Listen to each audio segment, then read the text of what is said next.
After retiring and selling her house in Portugal, this is the home Pauline Creasey was dreaming of buying in the UK, until her entire life savings disappeared when the financial services company she'd deposited the house money with collapsed under a cloud of financial questions.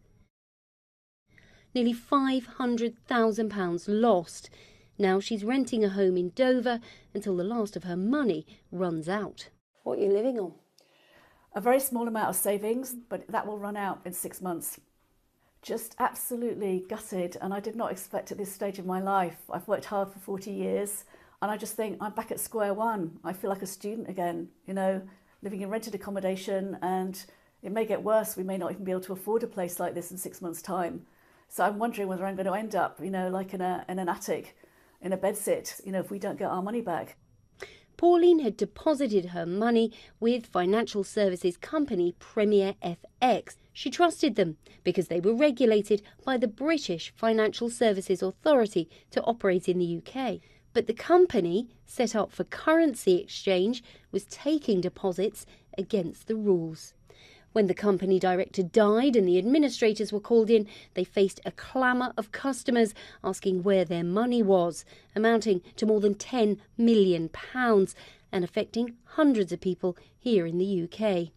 There was absolutely ample opportunity for the FCA to do proper checks, which they claim they do checks on every online authorisation, but we think the checks are not being done or not being done adequately. At a Treasury Select Committee, Charlie Elphick, MP for Dover, asked why the FCA failed to pick up on irregularities. Why was the breach not detected? We will look thoroughly at the record of this case, but the first priority is to find the money, frankly. They had warnings from the Portuguese banking supervisors back in 2017, and I said, well, why didn't they act on them? So I think the FCA have some serious questions to answer. If you don't get that money back, what does it mean for you? All of my family are in a mess because they were relying on me, and I've lost all our money. Pauline is calling for the FCA to compensate families who lost everything if it's shown they didn't carry out sufficient checks. The authority says its investigation is ongoing.